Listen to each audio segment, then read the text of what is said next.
قدير هو الأول والآخر والظاهر والباطن وهو بكل شيء عليم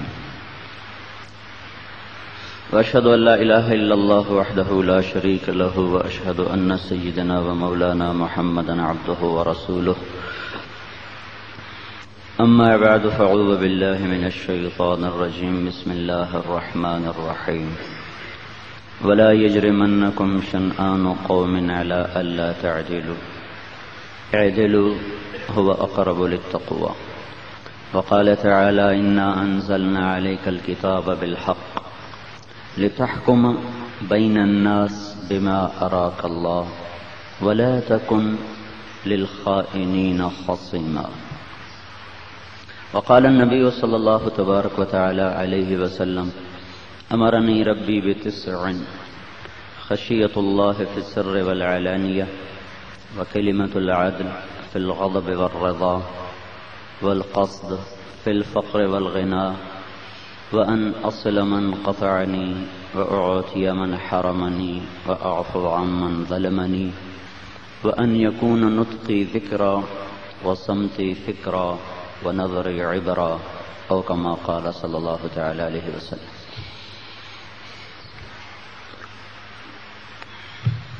میرے محترم بھائی اور دوستو، ایک حدیث آپ کی خدمت میں عرض کرنا چاہتا ہوں موضوع سے ہٹ کر۔ اللہ تعالیٰ کے نبی کا ارشاد ہے لا تطرونی اطرا کما اطرت الیہود والنصارى انبیاءہم۔ اللہ کے نبی کی شان کو جتنا بھی بلند بیان کیا جائے اس کا ادراک نہ ہو سکتا ہے، نہ کوئی کر سکتا ہے، نہ اس کو کوئی پہنچ سکتا ہے، نہ الفاظ کے ساتھ، نہ زبان کے ساتھ، نہ تعبیر کے کسی بھی قانون اور قاعدے کے ساتھ، ورا ہے۔ انہوں نے ارشاد فرمایا مجھے میرے مرتبے سے زیادہ مت بڑھاؤ جیسے یہود و نصارہ نے اپنے نبیوں کو بڑھایا۔ یہ ممکن ہے آپ کی بار کا اصول ہو کہ آنے والے کو اتنا ہائی لائٹ کرو کہ وہ بیچارہ تباہی ہو کے رہ جائے۔ اس لیے حدیث میں آتا ہے کسی کی یوں بے جا تعریف کرنا ایسا ہے جیسے اس کو کند چھری سے ذبح کر دیں۔ وہ پھر واقعی اپنے آپ کو ویسا ہی سمجھنے لگتا، ہوتا تو ہے نہیں، نہ میں مفکر، نہ میں کوئی محقق، نہ میں کوئی عالم، طلب علم میں ہے، زندگی گزر گئی اور کیا کوئی سیکھیں گے اب۔ لیکن میں یہ آئندہ کے لیے آپ کو یہ اصول بتا رہا ہوں۔ کسی کی حوصلہ افزائی کرنا یہ بھی ضروری ہے، حوصلہ شکنی بھی ٹھیک نہیں، اور کسی کو اتنا پمپ کرنا کہ وہ اپنے جامے سے باہر نکل جائے یہ بھی ہلاکت۔ وَكَانَ بَيْنَ ذَلِكَ قَوَامًا، اس کے بیچ میں کھڑے ہونا یہ اعتدال کا راستہ ہے۔ ہمارے استاد صاحب رحمۃ اللہ علیہ فرمایا کرتے تھے علم کی دو قسمیں، ایک خبر سے آتا ہے، ایک مشاہدے سے آتا ہے۔ جو آدمی اپنی آنکھوں سے دیکھتا ہے وہ علم زیادہ طاقتور ہے، اور جو سنی سنائی ہوتی ہے اس میں وہ طاقت نہیں ہوتی۔ جو اپنے مشاہدے سے علم آتا ہے اس کا نام ہے علم وجودی، موجود ہے۔ جو خبر سے آتا ہے اس کا نام ہے علم حصولی، حاصل ہوتا ہے۔ وجودی علم حصولی سے طاقتور ہوتا ہے۔ جیسے آپ کہتے ہیں کیا بات کرتے ہو، میں نے خود دیکھا ہے، تو آپ اس کی بات رد کر رہے ہیں، میں نے خود دیکھا ہے، میں خود جانتا ہوں، لیکن صرف ایک جگہ پر آ کر الٹا ہو جاتا ہے۔ علم وجودی مغلوب ہو جاتا ہے اور علم حصولی غالب ہو جاتا ہے۔ کہاں؟ جہاں آدمی کی تعریف ہو رہی ہو، تعریف کرنے والا تو میں تو اللہ کا شکر ادا کر رہا تھا، یا اللہ تو میرے ظاہر کو اس سے بھی زیادہ خوبصورت کر دے، تیرا ہی احسان ہے، تو نے کمیوں کو چھپا دیا اور خوبیاں ایسی منسوب کر دیں جو کبھی خواب میں بھی میں نے نہیں دیکھی۔ تو حضرت عمر رضی اللہ عنہ کی دعا ہے، الحمدللہ الذی ستر منی القبیح واظہر علی الجمیل، اللہ سب تعریفیں تیری، تو نے میری کمیوں کو چھپا دیا اور میرے ظاہر کو خوبیوں سے لوگوں کی نظروں میں اونچا کر دیا۔ تو آدمی اپنے بارے میں خوب جانتا ہے کہ نہ میں کوئی مفکر ہوں، نہ محقق ہوں، نہ مدقق ہوں، لیکن جب ایک بھی کہتا ہے، دوسرا بھی کہتا ہے، تیسرا بھی کہتا ہے، تو پھر وہ واقعی اپنے آپ کو ایسا سمجھنے لگ جاتا ہے۔ یہاں صرف ایک جگہ ایسی ہے جہاں انسان یہ قاعدہ توڑ دیتا ہے اور علم وجودی مغلوب ہو جاتا ہے اور علم حصولی وہ غالب ہو جاتا ہے، تو پھر آدمی اپنی تعریف سننے کا عادی، کیا کہا ذرا دوبارہ کہنا، بار بار سننے کا ایک ذوق پیدا ہو جاتا ہے۔ تو میں نے اپنی صفائی فوراً کر دی تاکہ میں نہ اپنے آپ کو کہیں محقق سمجھنے لگ جاؤں، باقی آپ کی مرضی، جیسے آپ کا قانون ہے آپ چلاتے رہیں، لیکن یہ بات میری ذہن میں رہے کہ ہمیشہ کسی کا تعارف اعتدال سے کرانا چاہیے۔ بہت اونچا اب ناراض تو نہیں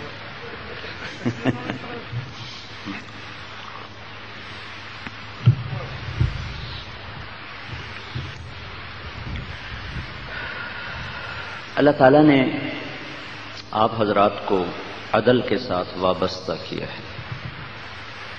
ایک عدل اللہ نے قائم کیا ہے، اس کو دلیل بنا کے آپ سے عدل کا مطالبہ کیا ہے، اور عدل اتنا اسلام کا مضبوط شعبہ ہے کہ اگر کوئی ہم سے یہ کہے کہ اسلام کو ایک لفظ میں بیان کرو، چونکہ اسلام ایک اصطلاحی لفظ ہے، ایک مذہب کا نام اسلام ہے، تو اگر کوئی ہم سے یہ کہے کہ اسلام کو ایک لفظ میں بیان کرو، دو میں نہیں ایک لفظ میں، تو اس کے لیے علماء نے جس لفظ کا انتخاب کیا ہے وہ عدل ہے۔ جی مولانا صاحب اسلام کسے کہتے ہیں؟ وکیل صاحب اسلام کسے کہتے ہیں؟ ایک اجنبی، ایک سائل، ایک غیر مسلم ہم سے سوال کرتا ہے، تو اس کا جواب یہ ہے کہ بھائی صاحب اسلام عدل کا دوسرا نام ہے۔ عدل وہ لفظ ہے جو اسلام کے تمام شعبوں کی ترجمانی کرتا ہے، باقی کوئی لفظ ایسا نہیں جو اسلام کی پوری ترجمانی کر سکے، نہ جہاد، نہ تقوی، نہ ایمان، نہ نماز، نہ تہجد، نہ شہادت، نہ علم، نہ تفسیر، نہ حدیث، نہ سخاوت، نہ جود، نہ شجاعت، کوئی لفظ بھی ایسا نہیں ہے جو پوری طرح اسلام پہ حاوی ہو کے تعبیر کر سکے۔ پھر اگر کوئی شخص یہ ہم سے کہے کہ آپ کا قرآن تو بہت لمبا چوڑا ہے، 6000 سے زیادہ آیات ہیں، تو مجھے ایک آیت میں سارا قرآن سمجھاؤ۔ زیادہ نہیں جی مولوی صاحب، ایک آیت میں سارا قرآن بتاؤ۔ تو اس کے لیے علماء نے جس آیت کا انتخاب کیا ہے اس آیت کو کہا جاتا ہے اعدل آیت فی القرآن، قرآن کی سب سے زیادہ عدل پر حاوی آیت۔ جیسے اخوف آیت فی القرآن، قرآن کی سب سے زیادہ ہیبت ناک آیت، فمن يعمل مثقال ذرة خيرا يره ومن يعمل مثقال ذرة شرا يره۔ ایک رائی کے برابر وکیل صاحب کا قلم کسی ظالم کے لیے چل گیا تو نتیجہ دیکھے گا، اور ایک رائی کے برابر وکیل صاحب کا قلم مظلوم جج صاحب ظالم کی طرف مائل ہو گئے تو نتیجہ دیکھ لیں گے، اور ایک پل کے لیے مظلوم کی طرف مائل ہو گئے تو اس کا نتیجہ بھی دیکھ لیں گے۔ یہ قرآن کی سب سے ہیبت ناک آیت اور قرآن کی سب سے زیادہ امید افزا آیت، ارجا آیت ہے، سب سے زیادہ حوصلہ دینے والی آیت وہ ہے یا عبادی الذین اسرفوا علی انفسهم لا تقنطوا من رحمت اللہ ان اللہ یغفر الذنوب جميعا انہ هو الغفور الرحیم۔ اے میرے نافرمان بندو، نا امید نہ ہونا، توبہ کرو گے تو میں سارے ہی معاف کر دوں گا، سارے ہی معاف کر دوں گا۔ پھر قرآن کی سب سے عظیم آیت، اعظم آیت، بڑی نہیں عظیم، لمبی نہیں عظیم، سب سے زیادہ پرعظمت آیت وہ آیت الکرسی، اللہ لا الہ الا ہو۔ پھر قرآن کی سب سے شدید آیت جہنم والوں کے لیے، فذوقوا فلن نزیدکم الا عذابا، اس عذاب کو چکھو یہ ہمیشہ بڑھتا جائے گا، بڑھتا جائے گا، کبھی کم نہ ہوگا۔ یہ جہنم والوں کے لیے سب سے شدید آیت، جنت والوں کے لیے سب سے زیادہ خوش کن، سب سے زیادہ روح پرور اور سب سے زیادہ دل ربا جو آیت ہے وہ ہے وَلَهُمْ فِيهَا مَا يَشْتَهُونَ وَلَدَيْنَا مَزِيدٌ۔ جو چاہو گے ملے گا، لیکن جہاں تمہاری چاہتیں ختم ہو جائیں گی وہاں اللہ تمہیں اپنے شایان شان عطا کرے گا، وہ بھی ہمیشہ ہوگا، وہ بھی ایک دو دن کا قصہ نہیں، ہمیشہ کا ہے۔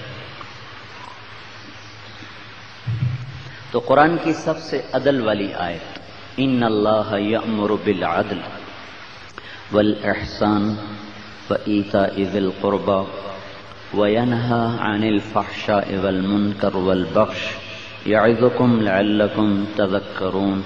یہ آیت سارے قرآن کا نچوڑ بیان کرتی، سارا قرآن اس ایک آیت میں ہے، اور اس آیت کو کہا جاتا ہے عدل والی آیت، عدل والی، سب سے زیادہ عدل کو بتانے والی۔ سارا اسلام دو چیزوں میں ہے، امر اور نہیں، یہ کرو یہ نہ کرو، یہ اختیار کرو یہ چھوڑ دو۔ تو عدل، احسان، رشتہ داروں پر کے ساتھ حسن سلوک اور ان کو دینا، یہ تین چیزیں جڑ ہیں، سارے کرنے کے کام ان کے ساتھ آ کے جڑ جاتے۔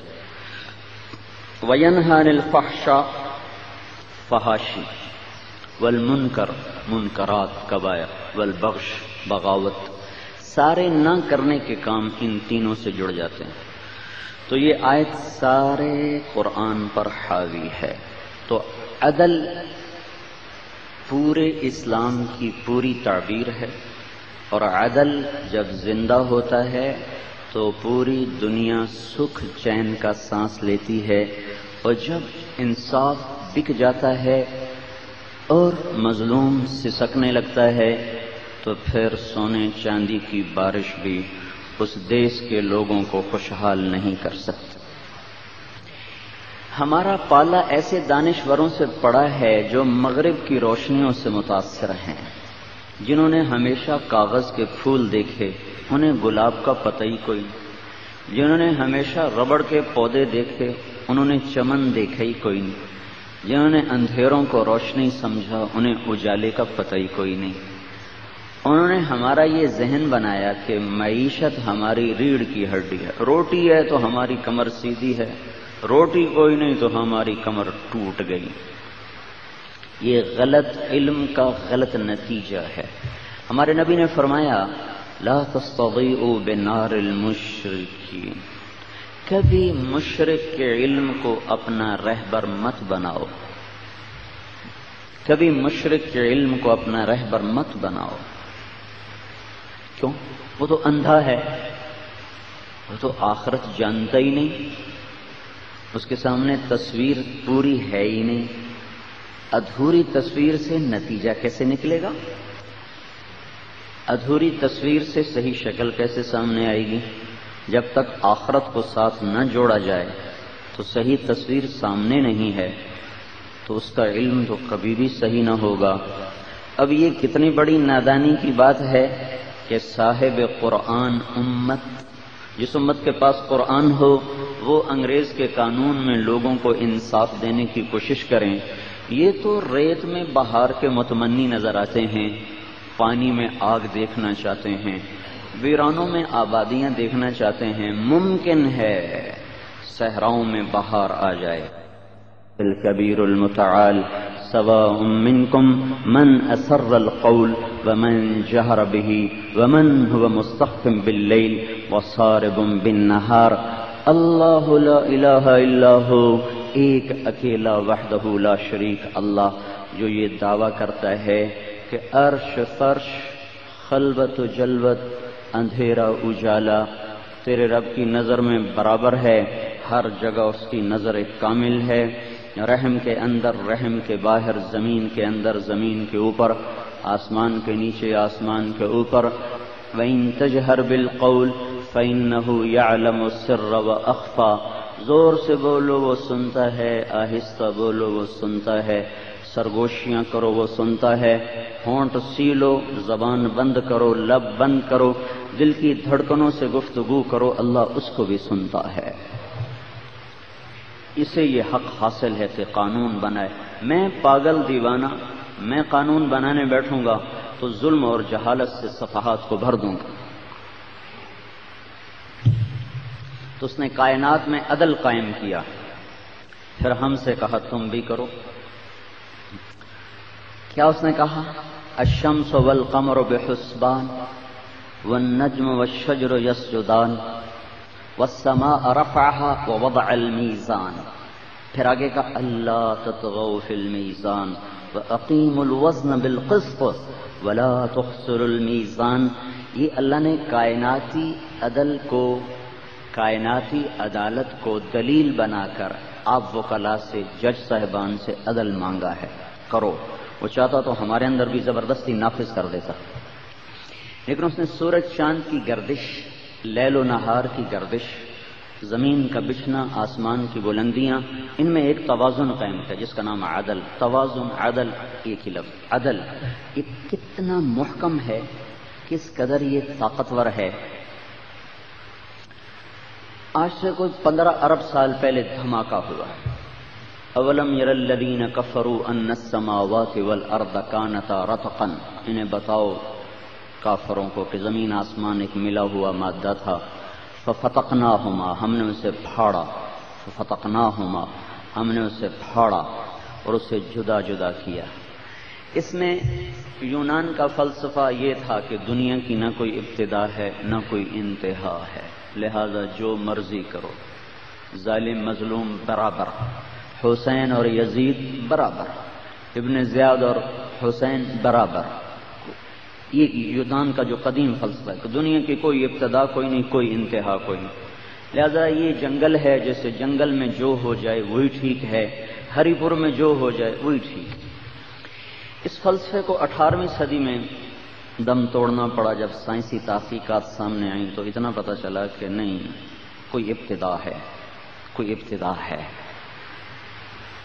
پھر وہ اتفاقیہ ہے، پھر یہ ساتھ، چونکہ اللہ کا اقرار پابندیاں لاتا ہے اور انسان پابندیوں سے ڈرتا ہے، تو یہ بات ڈارون تھیوری جو 1809 میں پیدا ہوا، 1883 میں مرا ہے، ایسے ہی بن گیا، ایسے ہی بن گیا، اتفاقاً بن گیا۔ اس نظریے کی بنیاد پر بھی جو ہو جائے وہی ٹھیک۔ پھر سائنس نے اور آنکھ کھولی تو 1929 میں کیلیفورنیا کا ایک سائنسدان ہے ایڈون ہبل، اس نے دیکھا کہ کائنات بڑے منظم طریقے سے پھیل رہی ہے، اس میں ایک نظم ہے، ایک ضبط ہے، ذرا ظلم و ستم نہیں، ایک عدل ہے، عدل، انصاف ہے، انصاف، کل فی فلک یسبحون، اپنے اپنے مدار پہ ہر چیز یوں جا رہی ہے اور ان کی رفتار بڑی تیز ہے۔ پھر 1948 میں یہ بات پایا ثبوت تک پہنچی کہ جب کائنات پھیل رہی ہے تو کبھی کٹھی بھی تھی، اور جب کٹھی تھی تو ایک دھماکے سے پھٹی، اور دھماکے سے چیزیں بکھرتی چلی گئیں اور کائنات وجود میں آتی چلی گئی۔ اس کو آگے بڑھایا آسٹریلیا کے ایک سائنسدان نے، پال ڈیوس نے۔ اس نے کہا یہ کیسے ہو سکتا ہے کہ یہ خود بخود ہو گیا ہو؟ دھماکہ اتنا عقل مند ہوتا ہے؟ بار روم میں دھماکہ ہو اور وکلاء اڑتے ہوئے اپنے اپنے جا کر چیمبر میں فٹ ہو جائیں، اور جج صاحبان عدالت میں فٹ ہو جائیں، مولوی صاحب جا کر اپنی مسجد میں فٹ ہو جائیں، یہ بھی کبھی ماننے کی بات ہے؟ دھماکے کا مطلب تخریب ہوتا ہے، تعمیر نہیں۔ دھماکہ تخریب ہے نہ کہ تعمیر۔ تو یہ دھماکہ اتنا عقل مند تھا کہ اس نے چیزوں کو اس طرح بکھیرا کہ اس میں دو طاقتیں پیدا ہوئیں، ایک رفتار دھماکے سے، ایک مادے کی گریوٹی اور کشش۔ اس میں اگر ذرا بھی ظلم ہو جاتا، اگر گریوٹی ظلم کر جاتی اور رفتار پر حاوی ہو جاتی، یا رفتار ظالم ہوتی اور وہ گریوٹی پہ حاوی ہو جاتی، کتنی دیر کے لیے تو یہ کائنات زیر و زبر ہو جاتی۔ 1 سیکنڈ کے فزیکلی 1000 حصے کیے جا سکتے ہیں، 1 سیکنڈ کے فزیکلی 1000 حصے ہو سکتے ہیں، اس کے بعد پھر وہ صفر ہو جاتا ہے، عدم شروع ہو جاتا ہے۔ وہ یوں کہتا ہے فرض کرو اگر 1 سیکنڈ کے 10 لاکھ کھرب حصے کیے جائیں، 1 سیکنڈ کے 10 لاکھ کھرب حصے کیے جائیں، پھر 1/10 لاکھ کھرب حصے کے برابر اگر رفتار بڑھ جاتی تو کائنات تباہ ہو جاتی، اگر کشش بڑھ جاتی تو کائنات سمٹ کے سکڑ کے پھر وہ گم ہو جاتی۔ وہ کہتا کون پاگل یہ کہتا ہے کہ یہ خود بخود ہو گیا؟ کوئی تو ہے ہیچ چیزیں خود بخود چیزیں نشد، ہیچ آہن خنجرے تیغے نشد، ہیچ حلوائی نشد استاذ کار، تا غلام شکر ریزے نشد، مولوی ہرگز نشد مولا روم، تا غلام شمس تبریز نشد۔ کوئی یہاں یہ وکیل خود بخود بن گئے، یہ اتنی بڑی کرسیاں اور یہ عمارتیں خود بخود وجود میں آ گئیں۔ یہاں آ کر انسان اب خاموش کھڑا ہے، وہ یہاں تک تو پہنچ گیا کہ کوئی خالق ہے، کون ہے اس کا انہیں پتہ نہیں چل رہا۔ بل ادارک علمہم فی الآخرہ، یہاں آ کے وہ تھک گئے، پتہ نہیں ہے صحیح کوئی ہے، کون ہے ہم سے نہیں پوچھتے، چونکہ ہمارے علم اور عمل میں جوڑ کوئی۔ میں بنگلہ دیش سے واپس آ رہا تھا، وہاں اجتماع تھا جیسے رائمنڈ میں اجتماع ہوتا ہے۔ ایک گورا میرے پاس برابر سیٹ میں بیٹھا، میں نے اس کو دعوت دینا شروع کر دی، وہ بڑا متاثر ہوا، ایسے یوں بیٹھ کے مجھے سنتا رہا۔ 1 گھنٹہ گزر گیا اصل میں۔ بیچ میں کہیں بات آ گئی کہ شراب حرام ہے، پتہ نہیں کیسے آئی مجھے اب یاد نہیں سیاق و سباق، لیکن میں نے شراب حرام، وہ ایسے بیٹھا تھا۔ جب میں نے کہا نا شراب حرام ہے تو کہا یوں ہوا ہے؟ میں نے کہا کیا ہوا؟ کہنے لگا میں گارمنٹس کا تاجر ہوں، ساری دنیا پھرتا ہوں، سب سے اچھی شراب میں کراچی میں آ کے پیتا ہوں، تم کہتے ہو شراب حرام ہے، تو ہم سے کیوں نہیں رجوع کرتے کہ ہمارے علم اور عمل کے تضاد نے ان کو حیران کر دیا ہے۔ ہمارے پاس اس کا علم موجود ہے کہ بنانے والا اللہ ہے۔ ان ربکم اللہ، کون؟ الذی خلق السماوات والارض، وہی ہے جس نے زمین آسمان بنایا، فی 6 ایام، 6 دن، خود کہاں ہے؟ ثم استوى علی العرش، عرش پر کیا کرتا ہے؟ یغشی اللیل النہار، دن رات کو پھیرتا ہے۔ حکومت کیسی ہے؟ الشمس والقمر والنجوم مسخرات بامرہ، چاند تاروں ستاروں سیاروں پر بلا شرکت غیر حاکم ہے۔ الا لہ الخلق والامر فتبارک اللہ رب العالمین، بتا دو انہیں کہ ساری مخلوقات کا مالک بھی وہ ہے اور سارے بحر و بر کے حکومت کا مالک بھی وہ ہے، اور اسی کے ہاتھ میں یمسک السماوات والارض ان تزولا، زمین آسمان کی لگام اس کے ہاتھ میں ہے۔ یدبر الامر من السماء الى الارض، آسمان سے زمین تک وہی تدبیر کرتا ہے۔ یتنزل الامر بینہن، 7 آسمان 7 زمینوں میں اسی کا حکم چلتا ہے۔ وہو الذی فی السماء الہ فی الارض الہ، آسمان پر بھی وہی بادشاہ ہے، زمین پر بھی وہی بادشاہ ہے۔ رب المشرق والمغرب لا الہ الا ہو، شرق اور غرب کا بھی وہی بادشاہ ہے۔ اینما تولوا فثم وجہ اللہ، جدھر دیکھو گے شمال میں جنوب میں فوق تحت آگے پیچھے ہر طرف اللہ نور السماوات والارض، اس کا نور ہے جو چمکتا ہے دمکتا ہے۔ جو آنکھیں غیر محرم کو دیکھنے سے جھک جاتی ہیں ان آنکھوں کو اللہ چپے چپے میں اپنا نور دکھاتا ہے۔ جو آنکھیں آوارہ ہو جاتی ہیں اللہ ان سے یہ روشنی چھین لیتا ہے۔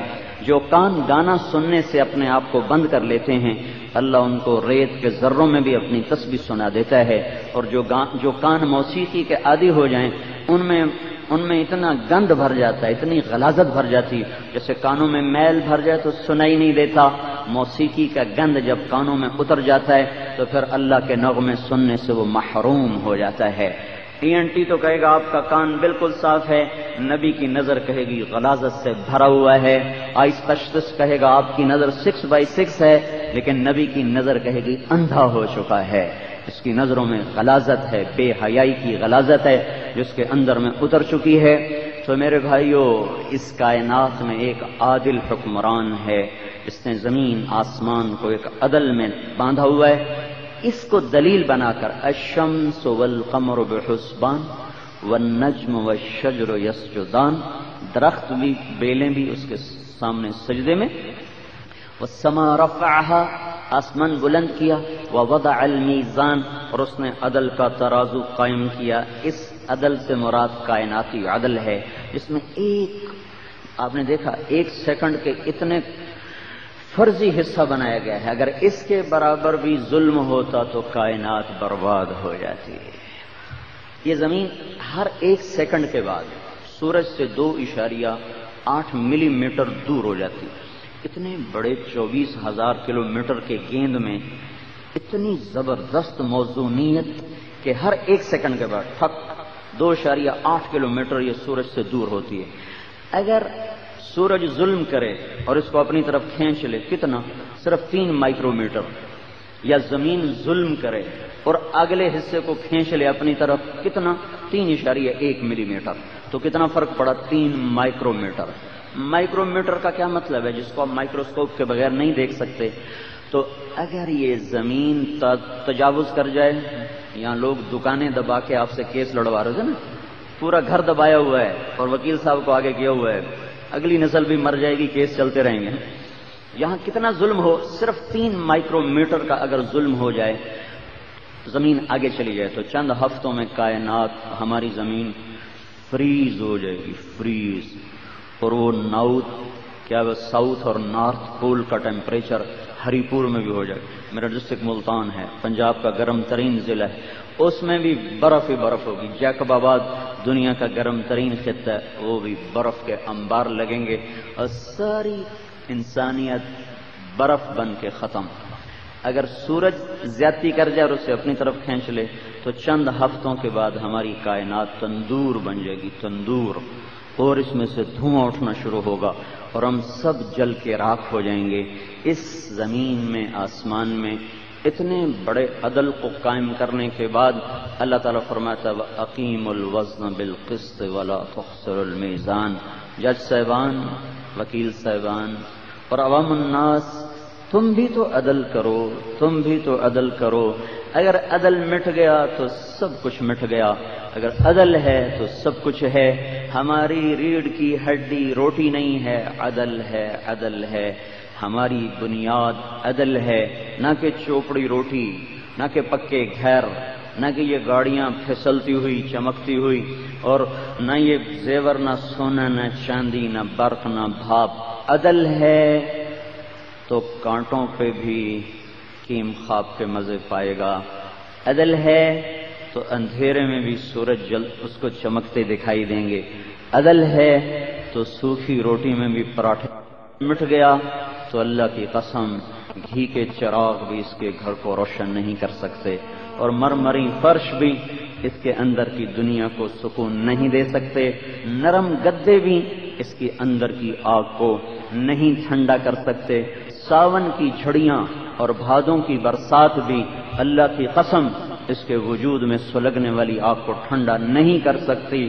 اگر ظلم چھا گیا اور عدل مغلوب ہو گیا اور وکیل کا علم فروخت ہو گیا زانی کے لیے، قاتل کے لیے، زمین دبانے والے کے لیے، اور جج کا قلم بک گیا چند کوڑیوں پر یا کسی کے زیر اثر ہو کر، تو وہ دیس لٹ گیا، وہ لٹ گیا، وہ لٹ گیا۔ اس میں کوئی زندگی نہیں، اس میں کوئی زندگی نہیں۔ جہاں عدل ہے وہاں زندگی ہے، جہاں ظلم ہے وہاں موت ہے۔ قبرستان ہیں، مردے ہیں جو اپنے زندگی کے بوجھ کو اٹھائے ہوئے زندہ شکل میں وہ انسانیت مردہ ہو جاتی ہے۔ جس قوم سے عدل مٹ جاتا ہے اگر معیشت ریڑھ کی ہڈی ہوتی، ریڑھ کی ہڈی، ہمارے پاس اب اتنے ڈالر ہو گئے، اتنے ڈالر ہو گئے، اس سے بھی کبھی بہار آئی؟ جب یہ ایٹم بم بنایا نا پاکستان والوں نے، تو لوگوں نے دیگیں چڑھائیں، مٹھائیاں تقسیم کی، اور مجھے اتنا ڈر لگا، میں نے کہا ذلت اور بڑھ جائے گی، ذلت اور بڑھ جائے گی۔ کس پر؟ کہا اللہ کی مدد ایٹم بم بنانے پر تو ہے نہیں، اس کی مدد تو تقوی پر ہے، تقوی تو آیا نہیں، توبہ تو کی نہیں، نافرمانی تو ویسی ہے، تو اللہ تعالیٰ ایٹم بم بنانے سے تو عزت نہیں دیتا۔ مجھے ڈر ہے کہیں ذلت اور نہ آ جائے، کہیں پستیاں اور نہ آ جائیں، کہیں گرداب اور زیادہ خوفناک نہ ہو جائیں، کہیں بھنور اور زیادہ بفر نہ جائے۔ تو وہی ہوا، میں کوئی نجومی تو نہیں ہوں، قرآن کا علم بتاتا ہے ظہر الفساد فی البر والبحر بما کسبت ایدی الناس ضرب اللہ مثلا قریۃ كانت آمنة مطمئنة یأتیها رزقها رغدا من كل مكان فكفرت بأنعم الله فأذاقها الله لباس الجوع والخوف بما كانوا يصنعون ألا إن عادا كفروا ربهم ألا بعدا لعاد قوم هود ألا إن ثمود كفروا ربهم ألا بعدا لثمود ألا بعدا لمدين كما بعدت ثمود۔ یہ ساری قرآن کی تاریخ بتاتی ہے، جب قوموں کے عمل بگڑے تو اللہ پاک نے ان پہ عذاب کے کوڑے برسا دیے۔ اللہ کی تائید اور قوت اور مدد کو لینے کا جو راستہ ہے وہ جسم کے اندر سے نکلتا ہے، وہ اندر کی دنیا کو آباد کرنا پڑتا ہے، نہ کہ باہر کے مناظر۔ وہ ثانوی درجہ رکھتے ہیں، میں انکار نہیں کر رہا ہوں، انکار نہیں کر رہا ہوں، اسباب کا صحیح اختیار کرنا ہمارے اوپر فرض ہے۔ اب دیکھتے نہیں اللہ کے نبی دو جہان کے سردار ہیں، لیکن مکہ سے مدینہ جاتے ہوئے چھپ کے نکلے، غار ثور میں چھپے، 3 راتیں چھپے رہے، 2 دن چھپے رہے، پھر راستہ تبدیل کیا، پھر لمبا راستہ لے کر آپ مدینے کی طرف تشریف لے گئے۔ اسباب کا صحیح اختیار کرنا ہمارے ذمے ہے، لیکن اسباب کو ارباب بنا لینا یہ ہماری تباہی اور ہلاکت ہے۔ ہمارا رب اللہ ہے، نہ کہ یہ اسباب۔ ابتدائی طور پر سے خندق کی لڑائی میں عمرو بن عبد ود چھلانگ لگا کے آگے آ گئے، ان کا ہے کوئی میرے مقابلے میں؟ سب کو پتا تھا، سارے ہی دبک گئے۔ حضرت علی کھڑے ہو گئے، 21 سال کی عمر، کہنے یا رسول اللہ میں جاؤں گا۔ تو ہم نے کہا اجلس انہ عمر، بیٹھ جاؤ، تمہیں پتہ نہیں کون ہے؟ عمر ہے، عمر۔ اس نے پھر نعرہ لگایا، ہے کوئی میرے مقابلے میں؟ پھر کوئی نہیں کھڑا ہوا، پھر حضرت علی کھڑے ہو گئے، یا رسول اللہ میں جاؤں؟ کہا بیٹھ جاؤ، تمہیں پتہ نہیں کون ہے؟ یہ عمر ہے۔ پھر اس نے کہا وہ تمہاری جنت کہاں ہے جس کے شوق میں تم مرنے کے دعوے کرتے ہو، شہادت کے متمنی ہوتے ہو؟ پھر حضرت علی کھڑے ہو گئے، یا رسول اللہ میں جاؤں؟ آپ نے کہا بیٹھ جا، یہ عمر ہے۔ تو حضرت علی نے کہا وَإِن كَانَ عَمْرًا، عمر ہے تو پھر کیا ہوا؟ 2 باتوں میں ایک تو میرا نصیب ہوگا، تو آپ مجھے بھیج دیں، اب مجھے بھیج دیں۔ تو اللہ کے نبی اسباب کی رعایت فرما رہے ہیں، اسباب کی رعایت، اس لیے تو علی کو بٹھا رہے ہیں، نہیں بیٹھو بیٹھو بیٹھو، تمہارا اس کا جوڑ کوئی نہیں، مقابلہ کوئی نہیں، یہ اسباب کی رعایت میں ارشاد فرما رہے ہیں۔ آگے جب توکل اللہ پہ ہو جاتا تو پھر اسباب خود بخود سمٹ جاتے ہیں، سکڑ جاتے ہیں، بدل جاتے ہیں، اللہ تاثیر بدل دے، اللہ قوت کھینچ لے۔ جب ابراہیم علیہ السلام اوپر اٹھے تو جبریل نے آ کر کہا مدد کروں، کہ تمہاری نہیں، تمہاری ضرورت نہیں، اللہ کی ضرورت ہے۔ تو پھر اللہ تعالیٰ نے آگ کو بجھایا نہیں، بھڑکتی آگ میں سے جلنے کی تاثیر کو نکال لیا۔ وہ اپنی قدرت کو قرآن کے واقعات میں ظاہر کر کے ہم پہ یہ تاثر جمانا چاہتا ہے کہ اسباب اختیار کرو، نتیجہ اللہ پہ رکھو۔ ساری دنیا کی کیمسٹری اب فیل ہو چکی ہے کہ ایک وجود ہے اور اس وجود پہ آگ اپنا کیمیکل ریئیکشن کرنے سے عاجز ہو رہی، اس کو جلانا چاہیے، کیوں نہیں جلا رہی؟ پر مارا پانی کا چشمہ باہر، دوسرا پر مارا انار کا درخت باہر، سارا باٹنی کا علم اللہ تعالیٰ نے فیل کر دیا۔ آگ میں انار کا درخت اگتے ہی پھل دینے لگا، ساری باٹنی فیل ہو گئی، وہ ساری کیمسٹری فیل ہو گئی۔ اور جبریل نے یہاں سے پکڑا حضرت مریم کو، یہاں سے اور ایسے پھونک ماری، تو اس پھونک کا حمل سے کیا تعلق؟ فحملتہ، وہیں حمل ہوا اور وہیں جا کے بچہ جنا گیا۔ ساری کی ساری جو زولوجی کا علم ہے اللہ تعالیٰ نے فیل کر کے رکھ دیا کہ لاؤ اس کی کوئی دلیل لے کے آؤ کہ یہ کیسے ہو گیا، یہ کیسے ہو گیا۔ فأجاءها المخاض إلى جذع النخلة قالت يا ليتني مت قبل هذا وكنت نسيا منسيا۔ وہاں بیٹھی رو رہی، یا اللہ یہ کیا ہو گیا، یا اللہ یہ کیا ہو گیا۔ ان واقعات سے اللہ ہمیں اپنی طرف متوجہ کرنا چاہتا ہے۔ میں یہ عرض کر رہا ہوں آپ بھائیوں کے ساتھ اس ملک کی 3/4 تقدیر وابستہ ہے. 1/4 تقدیر باقی شعبوں سے وابستہ ہے، 3/4 آپ سے وابستہ ہے. اگر یہ معیشت ریڑھ کی ہڈی ہوتی تو اللہ کا نبی جو شفیق ترین نبی ہے وہ کبھی اپنی اولاد کے لیے یہ دعا نہ کرتا. یہ دعا ہے. اگر یہ تصور ٹھیک ہو تو پھر یہ بد دعا ہے. اگر معیشت ریڑھ کی ہڈی ہے تو پھر یہ فرمان نبوی بد دعا ہے. اور اگر کوئی اور چیز ریڑھ کی ہڈی ہے تو پھر یہ دعا ہے اللہم اجعل رزق آل محمد قوتا، اے میرے رب آل محمد کی روزی تھوڑی کر. ایسا شفیق نبی جو امت کا فاقہ دیکھے تو آنکھوں میں آنسو آئیں اور ان کی بھوک دیکھے تو اللہ سے دعا کرے یا اللہ ان کو کھانا کھلا. یہ ننگے ہیں، کپڑے پہنا، تو اپنی اولاد کے لیے ظلم رہ گیا تھا. اے اللہ آل محمد کی روزی تھوڑی کر. حضرت فاطمہ رضی اللہ تعالیٰ عنہ بیمار تھی، ان کا حال پوچھنے گئے. عمران بن حسین ایک صحابی ساتھ دروازے پہ دستک دے کر کہا بیٹی میں اندر آ جاؤں، میرے ساتھ عمران بھی ہیں. تو انہوں نے عرض کی یا رسول اللہ میرے گھر میں تو چادر بھی کوئی نہیں جس سے سر چھپا سکوں. تو آپ نے اپنے کندھے سے چادر اتار کے اندر کہ بیٹا اس سے پردہ کر. اس سے پردہ کیا. جب اندر آئے تو حال پوچھا تو باپ کی قربت سے رو پڑی کہ یا رسول اللہ پہلے بھوک تھی، روٹی کوئی نہ تھی، اب بیماری آئی ہے، دوا کوئی نہیں. تو آپ نے گلے لگا لیا اور آپ بھی رونے لگے ہیں. جس کو طائف کے پتھر نہ رلا سکے یہاں رو پڑے. کہا بیٹی حونی علیک والذی نفسی بیدہ ما ذقت من 3 ایام ذواقا. اس ذات کی قسم جو میری جان کا مالک ہے، اس ذات کی قسم جس نے تیرے باپ کو نبی برحق بنایا ہے، آج 3 دن گزر چکے میں نے روٹی کا ایک لقمہ نہیں چکھا. والذی بعث اباک بالحق، اس رب کی قسم جس نے تیرے باپ کو دین حق دیا ہے اور رسول بنایا، 3 دن گزر چکے میں نے ایک لقمہ نہیں کھایا. اگر میں چاہتا تو یہ پہاڑ میرے لیے سونا چاندی بنا دیے جاتے. میرے رب نے مجھ سے کہا بنا دوں سونا چاندی، میں نے کہا نہیں مجھے نہیں چاہیے، مجھے نہیں چاہیے. پھر آپ نے فرمایا فاطمہ تیری عزت کے لیے اتنا ہی کافی ہے کہ تو جنت کی عورتوں کی سردار ہے. ہمیں پیسے کی غلامی، عہدوں کی غلامی، مال کی چمک اور کھنک، یہ ہمیں ملی ہے غلامی کے صلے میں. جو 100 سال انگریز کی غلامی دیکھی اور نظریاتی طور پر اس نے ہمارے دھارے کا رخ آخرت سے دنیا کی طرف پھیر کے رکھ دیا. ہم نے میدان جنگ میں بڑی شکستیں کھائی ہیں، کو آج نہیں شکست کھا رہے.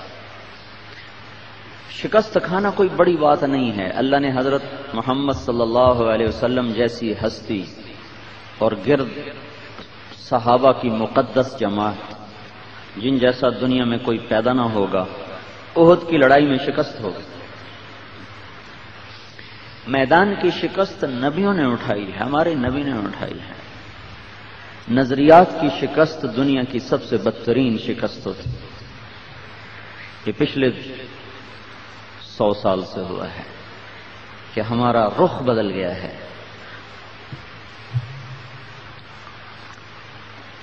1757 میں پلاسی ہارے، 4 مئی 1831 میں 1799 ٹیپو سلطان شہید ہوئے اور 1831 میں سید احمد شہید ہوئے. تو 1834 میں انہوں نے لارڈ میکالے کو بھیجا کہ اس قوم کو قابو کرنے کی کوئی تدبیر سوچو، یہ ہر وقت ہی ابھرتے رہتے. تو 1834 میں لارڈ میکالے آیا. انہوں نے کہا ان کو کنٹرول کرنے کے لیے کیا کیا جائے. وہ صرف یہ نظریہ دے گیا، عملی جامہ پہنانے کی اس کو نوبت نہ آئی. 1857 میں پھر تحریک اٹھی، پھر وہ بھی ناکام ہو گئی. تو اس کے بعد W ہنٹر کو لایا گیا کہ اس نسل کو کنٹرول کرنے کا کیا طریقہ اختیار کیا جائے. اس نے پھر 1 سال کے سروے کے بعد اس کی جو تھی مجلس عمل، اس نے اس کو رپورٹ دی کہ ان کو قرآن سے کاٹ دیا جائے، قرآن سے ناآشنا کر دیا جائے اور اپنا نظام تعلیم ان کو دیا جائے. 50 سال میں ہماری جھولی میں ہوں گے. میں گلہ بھی کروں تو بجا ہے، آپ ہری پور کا سب سے ذہین طبقہ ہیں، لیکن قرآن کی ایک آیت سے نا آشنا۔ جب اللہ کہتا ہے یا ایھا الذین آمنو، تو اس کے بعد کچھ آپ سے کہنا چاہتا ہے، کسی چیز سے آپ کو روکنا چاہتا ہے، کسی چیز کی آپ کو دعوت دینا چاہتا ہے۔ کبھی خیال آیا کہ مجھے کیا کہہ رہا ہے؟ ایک دن میں نے دیکھا کہ اللہ ہم سے کیا چاہتا ہے، وہ کتنا کچھ چاہتا ہے، تو آپ یقین مانے میں حیران ہوا۔ کل 99 دفعہ اللہ نے کہا ہے یا ایھا الذین آمنو، اے ایمان والو یہ کر لو یہ چھوڑ دو، 99۔ پھر میں نے دوبارہ غور کیا کہ اس میں تکرار کتنا ہے، یا ایھا الذین آمنوا اتقوا اللہ حق تقاتہ، یا ایھا الذین آمنوا اتقوا اللہ ولتنظر نفس ما قدمت لغد واتقوا اللہ، یا ایھا الذین آمنوا اتقوا اللہ وآمنوا باللہ ورسولہ۔ ایک ہی حکم کا تکرار، اتقوا اللہ اتقوا اللہ اتقوا اللہ۔ تکرار کو نکال دیں تو پیچھے ٹوٹل کوئی 50 باتیں ہیں جو دنیا اور آخرت کی تمام عزتوں اور کامیابیوں کا وہ زینہ ہے۔ یہ کر لو یہ چھوڑ دو تو دنیا بھی تمہاری ہے آخرت بھی تمہاری ہے۔ آپ نے فرمایا یا ابا سفیان جئتکم بکرامت الدنیا والآخرہ، ابو سفیان میں تمہارے پاس دنیا اور آخرت کی عزتیں لے کر آیا۔ لیکن یہ کتنے دکھ درد کی بات ہے کہ اتنا پڑا ہوا اتنا فہیم طبقہ بھی قرآن کے پیغام سے نا آشنا ہے۔ رمضان میں مسجد بھری ہوتی ہے، تراویح ہو رہی ہوتی ہے، ہزاروں آدمی ایک مسجد میں کھڑے ہوتے ہیں، کسی ایک کو بھی نہیں پتا ہوتا کہ اللہ کیا کہہ رہا ہے، اللہ کیا کہہ رہا ہے۔ سننے والا پڑھتا جا رہا ہے، پڑھنے والا پڑھتا جا رہا ہے، سننے والے۔ انجیل یہ آسمانی کتابیں ہیں، یہ اللہ کا کلام نہیں۔ ایک باریک فرق، تورات، زبور، انجیل یہ آسمانی کتاب ہے، کلام اللہ نہیں۔ قرآن آسمانی کتاب بھی ہے اور کلام اللہ بھی ہے، کلام اللہ بھی ہے، آسمانی کتاب بھی ہے۔ وہ چونکہ آسمانی کتاب تھیں، کلام اللہ نہ تھا، وہ مٹ گئیں، ان کی زبانیں مٹ گئیں، ترجمے رہ گئے۔ آپ لوگ دیکھتے نہیں ہر جگہ فوٹو اسٹیٹ نہیں چلتا، بلکہ اہم چیزوں پر اصل دستاویز پیش کی جاتی، اہم چیزوں پر اصل دستاویز پیش کی جاتی، اصل لاؤ، اصل ہے، فوٹو اسٹیٹ نہیں۔ آپ تو وکیل حضرات یا جج حضرات اصل لائی جائے، اصل تو نہ تو کوئی انجیل کی اصل موجود ہے، فوٹو اسٹیٹ ہے، نہ کوئی تورات کی اصل ہے، فوٹو اسٹیٹ ہے۔ اس کا کیا اعتبار؟ قرآن اپنی اصل شکل میں الفاظ کے ساتھ، حقیقت کے ساتھ، ساری کی ساری رعنائیوں کے ساتھ، سارے کے سارے زیر و زبر کی کمی بیشی کے ساتھ زندہ موجود، چونکہ یہ اللہ کا کلام ہے اور اللہ کے کلام کو دنیا کی کوئی طاقت نہیں بدل سکتی۔ یہ کوئی ہمارے لیے تصدیق کی چیز نہیں، صرف جیسے ابراہیم علیہ السلام نے کہا تھا وَلَكِن لِيَطْمَئِنَّ قَلْبِي، ویسے یا اللہ اطمینان قلب کے لیے، اطمینان قلب کے لیے، کوئی دلیل نہیں، کوئی حجت نہیں۔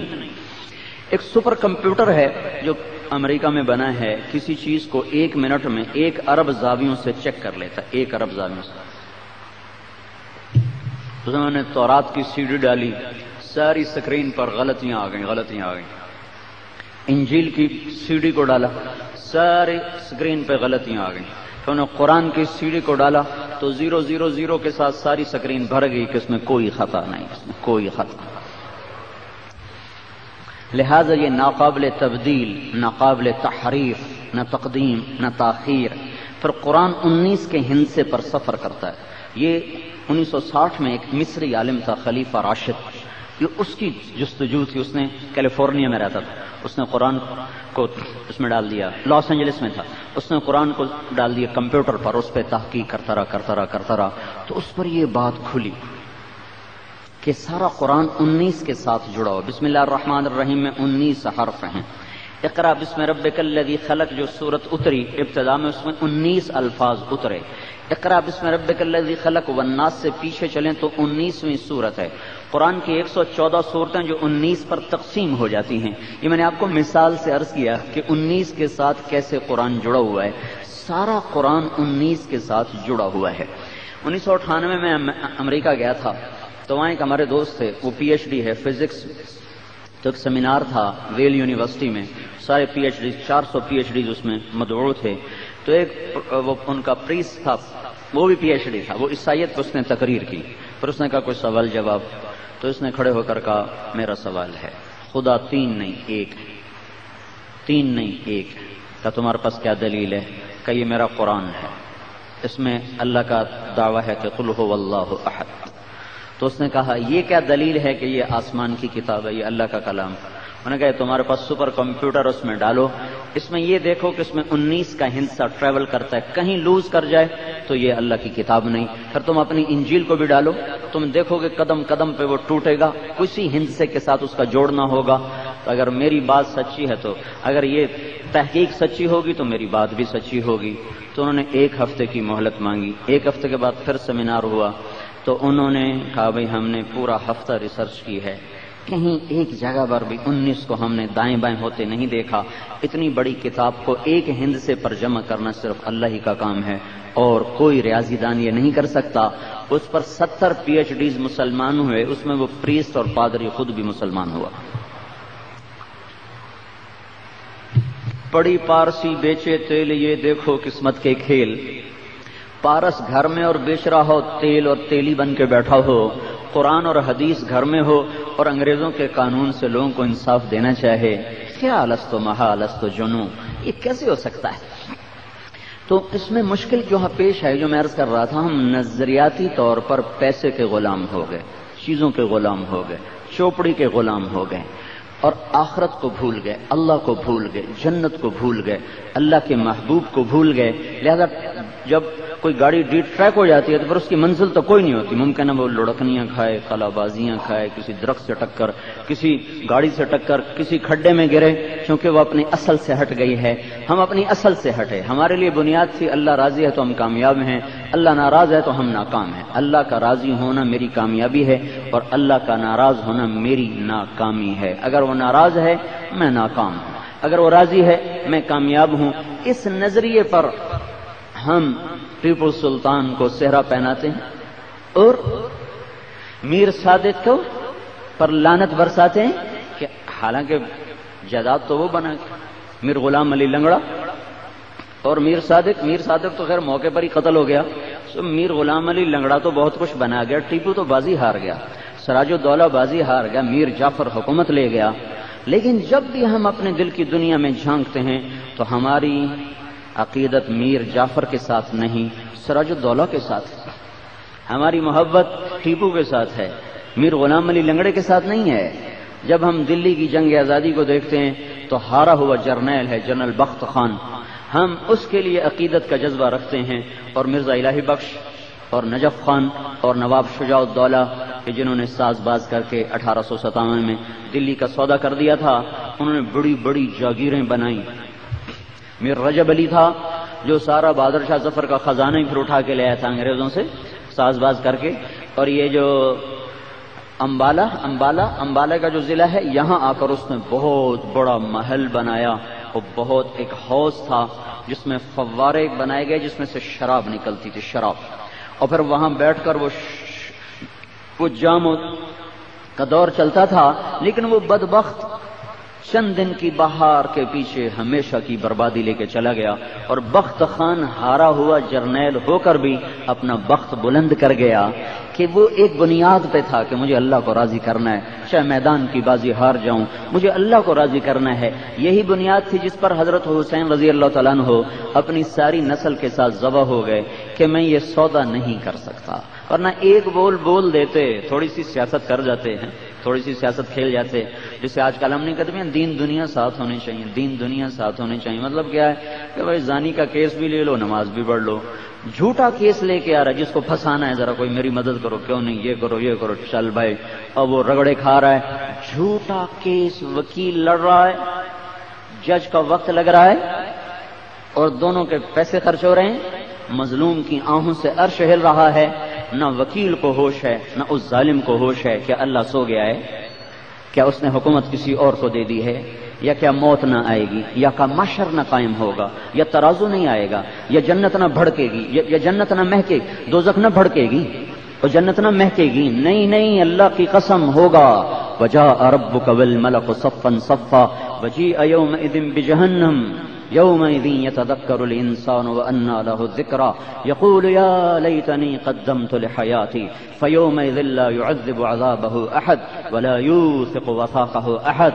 آج اللہ آئے گا، ترازو آئے گا، پل صراط آئے گا، اور فرشتے آئیں گے، اور دوزخ آئے گی، وَأُزْلِفَتِ الْجَنَّةُ لِلْمُتَّقِينَ، اور جنت آئے گی، اور اللہ بغیر ترجمان کے کہے گا یا ابن آدم اعطیتک خولتک وانعمت علیک ارنی ماذا صنعت فیہا.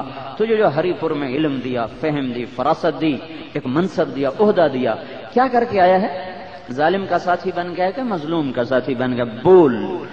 آج وکیل صاحب اپنا کیس خود لڑیں گے، آج جج صاحب اوروں کے بارے میں فیصلہ کرنے کی بجائے اپنے بارے میں فیصلے اللہ سے سنیں گے.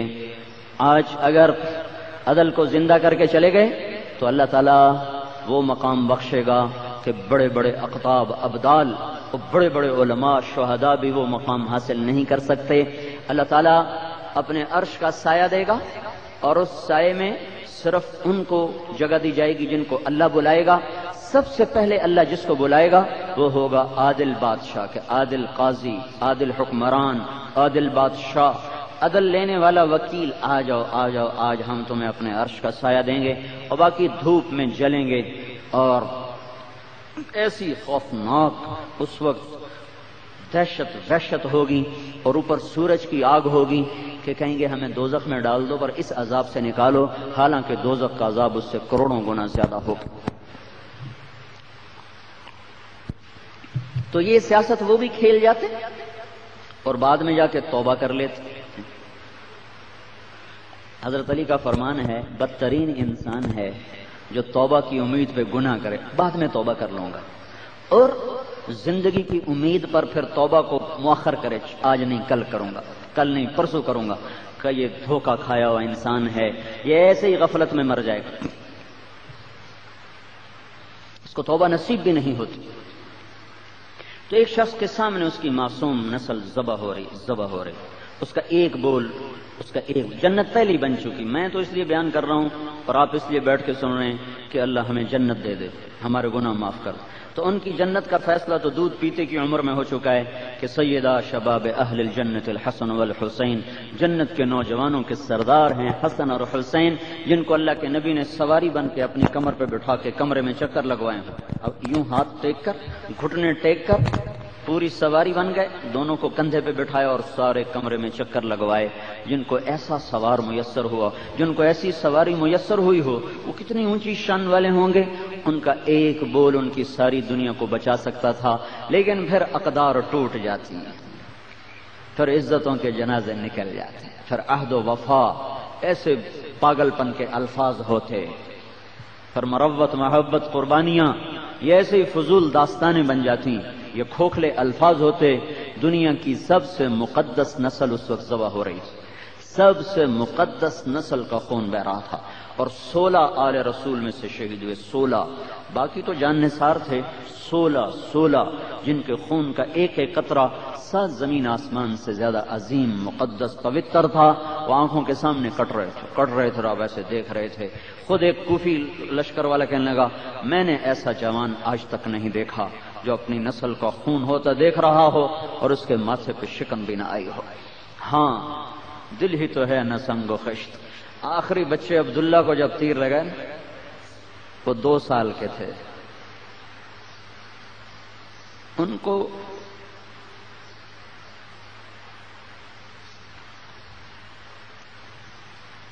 بلایا صرف الوداعی پیار کرنے کے لیے، تو خیمے میں سے بلایا.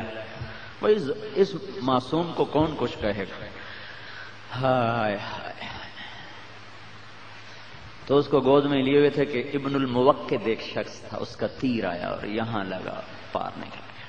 تو اس وقت پھر ان کے خون کو اپنے دونوں ہاتھوں میں ایسے لے لیا، پھر یوں آسمان کی طرف بلند کہ اے مولا، اگر تو نے اپنی مدد کو روک لیا ہے تو بھی میں تجھ پہ راضی ہوں، میرا تجھ سے کوئی گلہ کوئی نہیں، البتہ ان کو نہ چھوڑنا، ان سے بدلے خود لینا. ایسی نسل کٹ گئی. ہم چوپڑی روٹی پہ جھوٹا کیس لے کر بیٹھے ہوئے اور زمین دبانے والے کا کیس ہم لڑ رہے ہیں، اور جج کا قلم چند مفادات پہ فروخت ہو رہا ہے. تو پھر اگر یہی انسانیت ہے تو پاگل تھا حسین جو ساری نسل برباد کر کے. بڑا سمجھدار تھا ابن زیاد، بڑا سمجھدار تھا شمر اور یزید جو چوپڑی پہ اپنا ایمان بیچ گئے. نہیں نہیں، ہم دیوانے ہیں، ہم پاگل ہیں، ہم نے دھوکے کے گھر اور مچھر کے پر اور مکڑی کے جالے کو زندگی سمجھا. ٹک حرص و ہوس کو چھوڑ میاں، مت دیس بدیس پھرے مارا. قزاق اجل کا لوٹے ہے دن رات بجا کر نکارا. کیا بدیا بھینسا بیل شتر، کیا گونی پلہ سر بھارا. کیا گیہوں چاول موٹھ مٹر، کیا آگ دھواں اور انگارا. سب ٹھاٹھ پڑا رہ جائے گا جب لاد چلے گا بنجارا. هل تحس منهم من احد او تسمع لهم رکزا. کوئی باقی رہ گیا؟ کوئی رہا ہے؟ تو ہماری بنیادیں ہیں ٹوٹ چکی ہیں. تبلیغ کا کام ان کو زندہ کرنے کی. ہم نہ کوئی فرقہ ہیں نہ کوئی مسلک ہیں، ہم بھائیو نفس اسلام کی دعوت دے رہے ہیں. آپ ہمارے لیے سرمایہ ہو، آپ عدل پہ قربان ہو جاؤ، عدل پہ قربان ہو جاؤ. اللہ کی قسم آپ کے مقام کو بڑے بڑے ابدال بھی نہیں حاصل کر سکتے، بڑے بڑے شہداء آپ کے مقام کو نہیں پہنچ سکتے. عدل کو زندہ کر جاؤ، اپنا رزق اللہ پہ چھوڑ دو، بچوں کا رزق اللہ پہ چھوڑ دو. ایک صحابی نے آ کے عرض کی یا رسول اللہ رزق کی تنگی ہے کیا کروں؟ تو آپ نے فرمایا باوضو رہو اللہ رزق بڑھا دے گا. نماز پڑھو، تنگی آئی نماز پڑھو، پیسے کوئی نہیں مصلی بچھاؤ، روزہ رکھو، اللہ دروازے کھولے گا، وہاں سے کھولے گا جہاں سے کسی کا وہم و گمان بھی کوئی نہیں. ستبدی لک الایام ما کنت جاہلا ویأتیک بالاخبار من لم تزودی. وہاں سے اللہ رزق کے دروازے کھولے گا جہاں سے کسی کو وہم و گمان بھی نہیں ہے. تو اللہ کے خزانے خالی تو نہیں ہوئے، اور اللہ کے خزانوں پہ تالے کوئی نہیں پڑے، اور آبادی کی کثرت سے اس کی سخاوت میں کمی کوئی نہیں آئی، مانگنے والے کوئی نہیں ہیں. تو رزق اللہ پہ چھوڑو، اور کبھی ظالم کے لیے فائل مت کھولو، کبھی ظالم کے لیے ہاتھ مت بڑھاؤ. مظلوم کے ساتھی بنو، ظالم کے لیے اپنے چیمبر کو بند کرو. جج کا قلم ٹوٹتا ہے تو ٹوٹ جائے، پر وہ انصاف کو فروخت نہ کریں تو کل اللہ اس کی قیمت لگائے گا. ہائے ہائے. بنو امیہ نے جب شکست کھائی 132 ہجری میں، تو ایک نوجوان تھا عبد الرحمن بن معاویہ بن ولید بن عبد الملک. یہ دھکے کھاتا ہوا اندلس پہنچ گیا 5 برس کے بعد. 137 ہجری میں اس نے وہاں ایک حکومت کی بنیاد رکھی جو پھر 700 سال تک چلی. ان کے خاندان نے تو کوئی 250 سال حکومت کی، اس کے بعد پھر مختلف خاندان حکومت کرتے رہے. تو اس میں ایک بادشاہ گزرا ہے منذر، اس کا اکلوتا بیٹا تھا ولی العہد. اس نے ایک یہودی کو قتل کر دیا. کیس عدالت میں گیا تو وہ رسا کو منہ مانگے پیسے دے کر اور خون بہا ادا کر دیا گیا، اور فیصلہ اس نے جج نے وہ رسا کے پیسے لینے کے مطابق کر دیا کہ ٹھیک صلح. یہ عدالتی کارروائی بادشاہ تک پہنچائی جاتی. یہ فیصلے ہوئے، یہ کیس ہے، یہ فیصلے ہوئے. اس نے پڑھا، اپنے بیٹے کا فیصلہ پڑھا تو اس نے کہا کل دربار عام ہوگا. دربار عام ہوگا. دربار عام ہوا کہ یہودی کے وہ رسا بلائے گئے، اپنے خاندان کو بلایا گیا. عوام خود ممبر پہ کھڑا ہوا کہنے لگا لوگوں میں یہ غلط سنت جاری نہیں کرنا چاہتا کہ بادشاہوں کی اولاد حکومت کے تکبر میں رعایا کو قتل کرے اور مال کے زور پر اپنی جان بچا لے. میں یہ بری عادت اپنے پیچھے نہیں چھوڑنا چاہتا.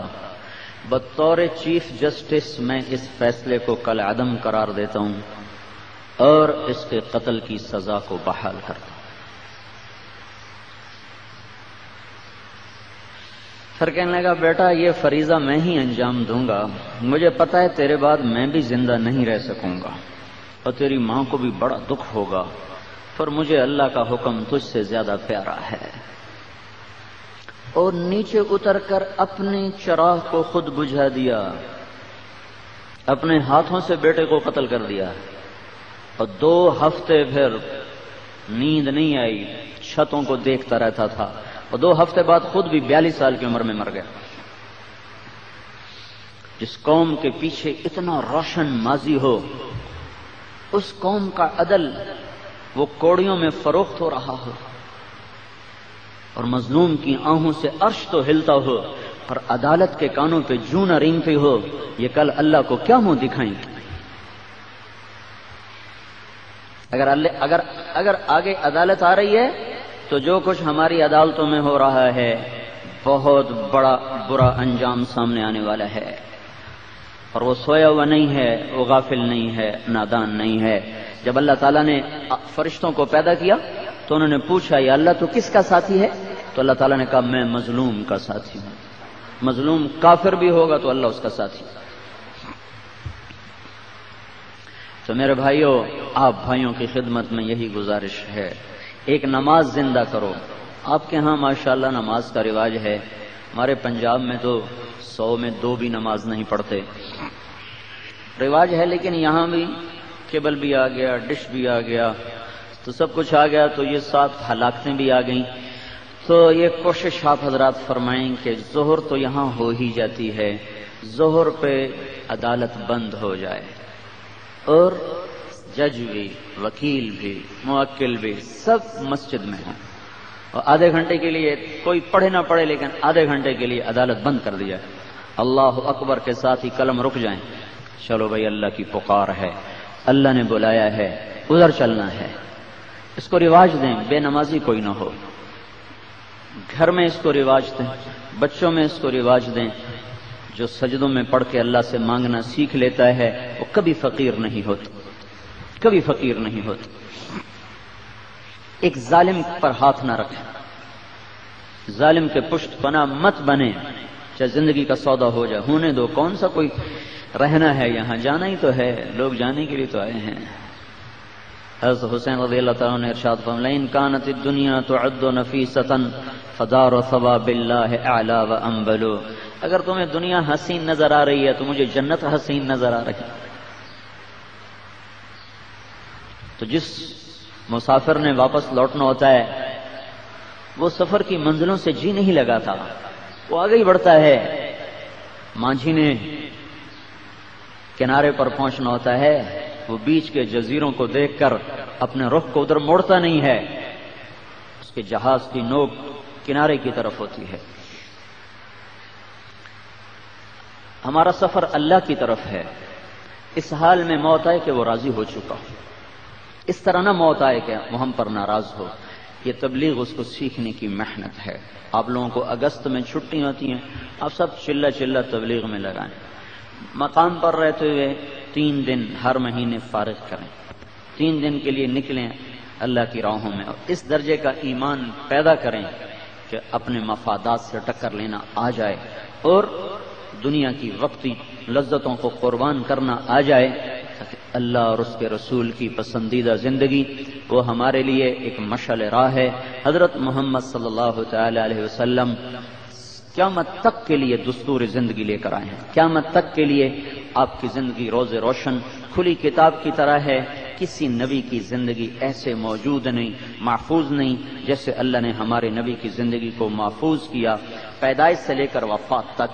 اس طرح ایک ایک پل، صبح و شام، دن رات، سفر، تجارت، حضر، ہر چیز کو اللہ تعالیٰ نے پیرے لگا دی اوپر، اور سرچ لائٹس مقرر کر دیں کہ کوئی چیز گم نہ ہونے پائے، کوئی چیز گم نہ ہونے پائے۔ جس دائی نے حضرت آمنہ کی مدد کی اس کا نام بھی کتابوں میں لکھا ہوا ہے، شفا، ان کا نام تھا شفا، ماں کا نام آمنہ، باپ کا نام عبداللہ، دودھ پلانے والی کا نام حلیمہ۔ یہ نام اتفاقیہ نہیں ہے، آمنہ عبداللہ، ابدیت میں خمیر تیار ہوا، آمنہ امن کے رحم میں وہ پروان چڑھا، شفا دائی، شفا کے ہاتھوں میں وہ باہر آیا، حلیمہ اخلاق کی چھاتیوں سے دودھ پیا تو وہ ابدیت لے کر آیا، امن لے کر آیا، شفا لے کر آیا، ہر نسخے کے لیے ہر بیماری کی شفا لے کر آیا، اجتماعی انفرادی مسائل کی شفا لے کر آیا، اور اخلاق کی بلندیوں کو سر کرنے کے لیے آیا۔ یہ سارے ناموں پر بھی اگر غور کریں تو اللہ نے چن چن کے نام رکھوائے اور چن چن کے آپ کے قریب کیا۔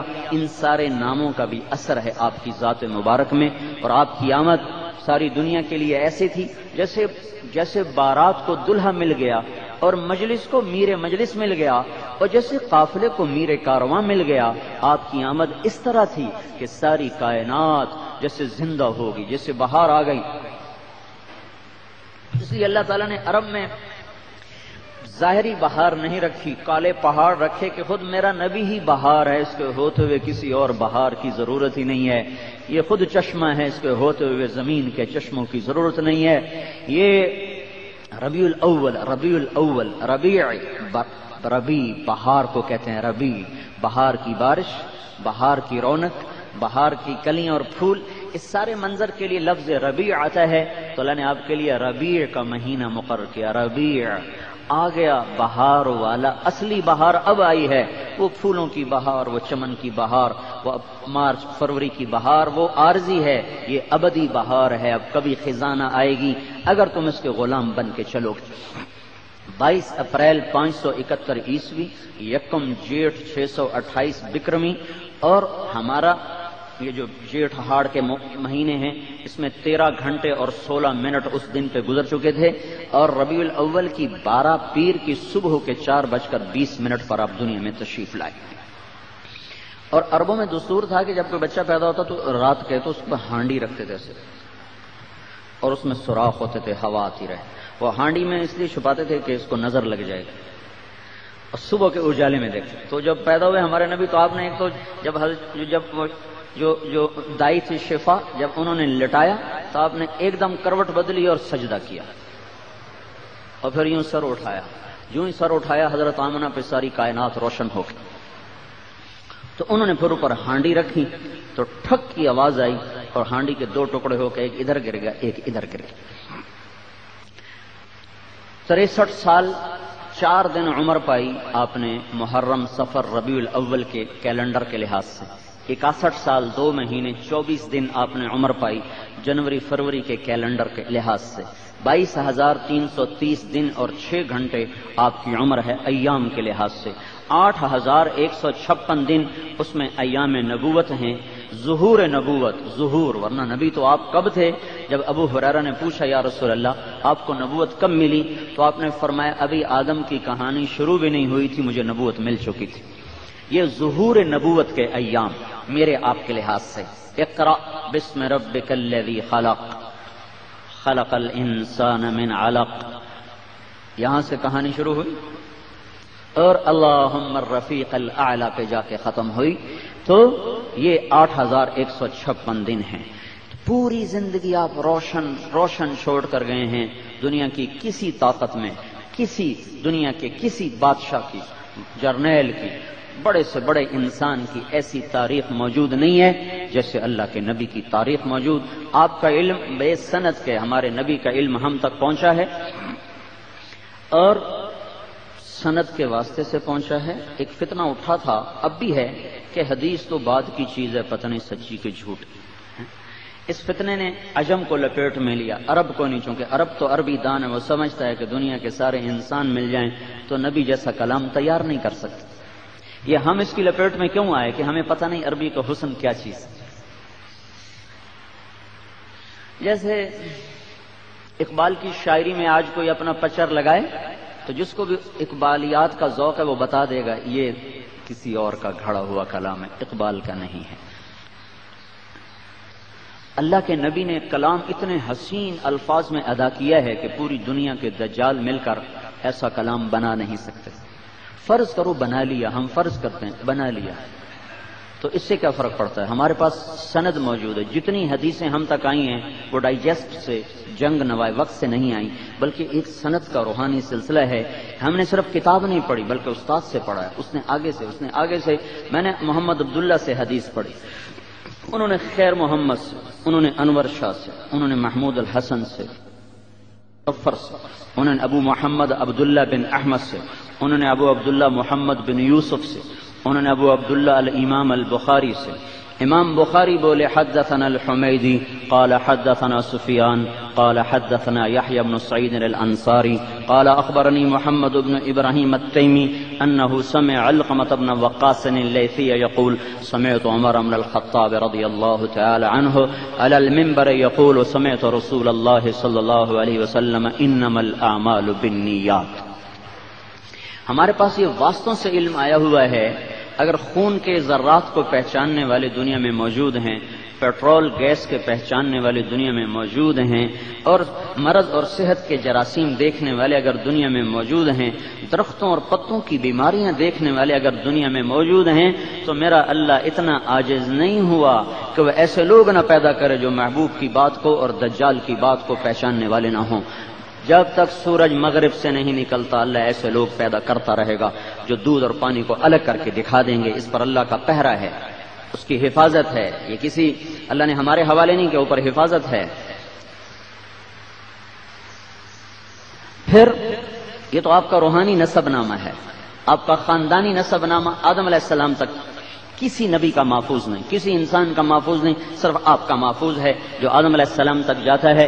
محمد بن عبداللہ بن عبد المطلب بن ہاشم بن عبد مناف بن قصی بن کلاب بن مرہ بن کعب بن لوی بن غالب بن فہر بن مالک بن نضر بن کنانہ بن خزیمہ بن مدرکہ بن الیاس بن مضر بن نزار بن معد بن عدنان بن عد بن حمیسع بن سلامان بن عوس بن بوز بن قموال بن ابی بن عوام بن ناشد بن حزا بن بلداس بن یدلاف بن طابق بن جاحم بن ناحش بن ماخی بن عیفی بن عبقر بن عبید بن الدعاء بن حمدان بن سنبر بن یثربی بن یحزن بن یلحن بن ارعوا بن عیزی بن زیشان بن عیسر بن اقناد بن ایہام بن مقصر بن ناحث بن زارح بن سمی بن مزی بن عوض بن عرام بن قیدار بن اسماعیل بن ابراہیم بن آذر بن ناحور بن سروج بن رعو بن فائج بن عابر بن ارفخشاد بن سام بن نوح بن لامک بن متوشال بن ادریس بن یارو بن ملحل ایل بن قینان بن آنوش بن شیس اور بن آدم علیہ السلام۔ تو جن کو ایسا رہبر ملا ہو، جن کو ایسا قائد ملا ہو، پھر وہ اندھیروں میں دھکے کھاتے ہوں، کیا ظلم و ستم ہے، کیا ظلم و ستم ہے۔ ظلمت کو روشنیاں بنا دیا ہے۔ مجھے خیال آتا ہے یہ ہمارا 4 سال کا بچہ جب ٹائی لگا کے اسکول جاتا ہے تو کل کو اسے رسول اللہ کی عظمت کون سکھائے گا؟ جب 7-8 سال کی بچی ننگے سر اسکول جاتی ہے تو کل اس کو فاطمہ کی بیٹی کون بنائے گا؟ اس کو پردہ کون سکھائے گا؟ پھر ہمیں دنیاوی علم پڑھنے سے نہ اللہ نے روکا نہ ہمارے نبی نے روکا، پر غیروں کی تہذیب سے تو روکا ہے کہ نہیں اوروں کے تہذیب کو مت اپنانا، میں تمہارے لیے کافی ہوں، میرے ہی پیچھے چلنا۔ ہم خود تراشتے ہیں منازل کے سنگ میل، ہم وہ نہیں ہیں جن کو زمانہ بنا گیا۔ ہم کوئی بے بنیاد تو نہیں تھے، کٹی پتنگ تو نہ تھے، بھٹکے ہوئے راہی تو نہ تھے، ہماری تو ایک منزل متعین، ایک رہبر، ایک قائد جس کے سنگ چلنا، جس کے قدم بقدم چلنا ہماری عزت، ہماری شرافت۔ یہ مولوی کا حلیہ نہیں، یہ مسلمان کا حلیہ ہے۔ یہ مولوی کا لباس نہیں ہے، یہ مسلمان کا لباس ہے، ہماری پہچان ہے، ہمیں اس پر فخر ہے کہ ہماری ایک پہچان ہے۔ چیتے نے کبھی اپنی شکل و شباہت کو نہ بدلا نہ بدلنے کا مطالبہ، کوا کالا صحیح، وہ کہتا مجھے کالا ہی رہنے دو، مجھے یہی پسند ہے۔ گدھے کی آواز بدنما صحیح، انہوں نے کہا مجھے یہی پسند ہے، مجھے ایسا ہی رہنے دو۔ کبھی انہوں نے اپنی شکل بدلی، شباہت بدلی، لباس بدلا، میں کیوں بدلوں؟ میں کیوں بدلوں؟ میں کیوں احساس کمتری کا شکار ہو جاؤں؟ دنیاوی علوم پڑھنے ہیں، کیا اس لباس میں نہیں پڑھے جا سکتے؟ دنیاوی ترقی کرنی ہے تو اس لباس میں کون سی رکاوٹ؟ یہ تو ہمیں آپ دیکھیں 5 اسٹار ہوٹلوں پر جو گیٹ کھولنے والے بیرے ہوتے ہیں ان کے سروں پہ پگڑی ہوتی، اور جو بڑے افسران کی گاڑی چلانے والے ڈرائیور ہوتے ہیں ان کے سر پہ پگڑی ہوتی، اور افسر صاحب ننگے سر ہوتے ہیں. یہ فیڈ بیک کہاں سے ہوا ہے؟ یہ خاموش زہر ہے جو آہستہ آہستہ آہستہ آہستہ اندر میں اتارا گیا کہ ان کے دلوں سے حضرت محمد صلی اللہ علیہ وسلم کی زندگی کی عظمت نکل جائے.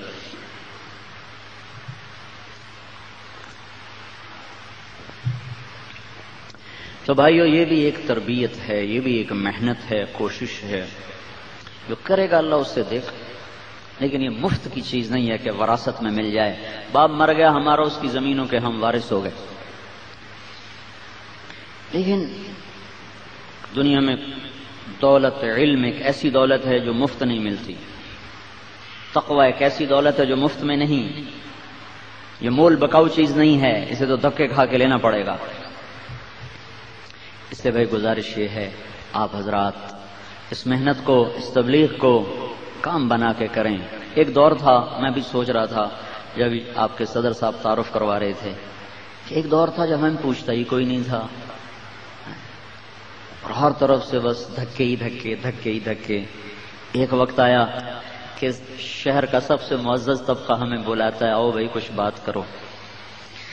میں میڈیکل کا اسٹوڈنٹ تھا، میرا باپ مجھے ڈاکٹر بنانا چاہتا تھا. میرا تعلق ڈسٹرکٹ خانیوال سے، ایک زمیندار گھرانے سے میرا تعلق ہے. باپ مر گئے، ہم 2 بھائی ہیں. میرا چھوٹا بھائی اب ہارٹ اسپیشلسٹ ہے، بہت اچھا ڈاکٹر ہے لاہور میں، اور مجھے اللہ نے ادھر دھکا دے دیا. اللہ کی تقدیر پہ میں خوش ہوں، راضی ہوں. تو میں گورنمنٹ کالج لاہور میں تھا، تو ایک میرا دوست مجھے 3 دن کے لیے لے گیا، زبردستی کھینچ کھانچ کے لے گیا. وہیں سے اللہ تعالیٰ نے میری زندگی کو موڑا، اور میں 4 مہینے کے لیے تبلیغ میں چلا گیا. 4 مہینے کے آخر میں تھا تو مجھے ایک لڑکے نے کہا تم کیا کرتے ہو؟ میں نے کہا میں ڈاکٹر بننا چاہتا ہوں. کہا تیرا باپ کیا کرتا ہے؟ میں نے کہا زمیندار ہے. کہا تو پھر تمہیں کیا ضرورت ہے ڈاکٹر بننے کی؟ روٹی تو پہلے ہی گھر کی ہے، تو علم پڑھ لے، آخرت بن جائے گی. اللہ نے اس کی بات کو ذریعہ بنایا، اور میں ریمنڈ مدرسے میں داخل ہو گیا. ریمنڈ مرکز میں چھوٹا سا مدرسہ ہے. اس وقت ہم 40 لڑکے تھے، اس وقت 40 ملکوں کے لڑکے وہاں پڑھ رہے ہیں. 8 سال میں نے وہاں اپنا تعلیمی زندگی کا سلسلہ گزارا. ایک چلے میں تھا 1972 میں، تو لوگ بہت گالیاں دیتے، دھکے دیتے، چلے جاؤ تم وہابی ہو، تم رسول کو نہیں مانتے ہو، تم گستاخ رسول، پتہ نہیں کیا کیا کہتے تھے. جیسے مولویوں نے پٹی پڑھائی ویسے وہ چلتے بےچارے. تو میں نے اپنے امیر سے بڑا تنگ آ کر ایک دن کہا، میں نے کہا امیر صاحب کوئی دن آئے گا لوگ ہماری بات سنیں گے. کہ اکتوبر 1972 کی بات آپ کو بتا رہا ہوں. کہ امیر صاحب کوئی دن آئے گا لوگ ہماری سنیں. پھرتے ہیں خار میر کوئی پوچھتا نہیں، اس عاشقی میں عزت سادات بھی گئی. تو مجھ سے کہنے لگا بیٹا غریبوں میں کام کرتے رہو، ایک دن آئے گا بادشاہ بھی سنیں گے. حالانکہ سمندر کی خاموش سطح کے نیچے بڑے طوفان چھپے ہوتے ہیں. بڑی مدتوں کے بعد اللہ نے ایک کام دیا ہے. آپ بھائیوں کی خدمت میں گزارش ہے اس میں اپنا وقت لگائیں. آپ کو ایمانی نفع بھی ہوگا، اپنے کام میں بھی نفع ہوگا، اور اللہ بھی راضی ہوگا. یہ جہان بھی بنے گا، وہ بھی بنے گا. تو کم از کم 3 دن کی جماعت تو ایک تیار ہو جائے. اس کے لیے جس بھائی کے جی میں آئی ہو وہ اٹھ کے نام پیش کر دے. صرف کھڑے ہو کے بتا رہے 3 دن.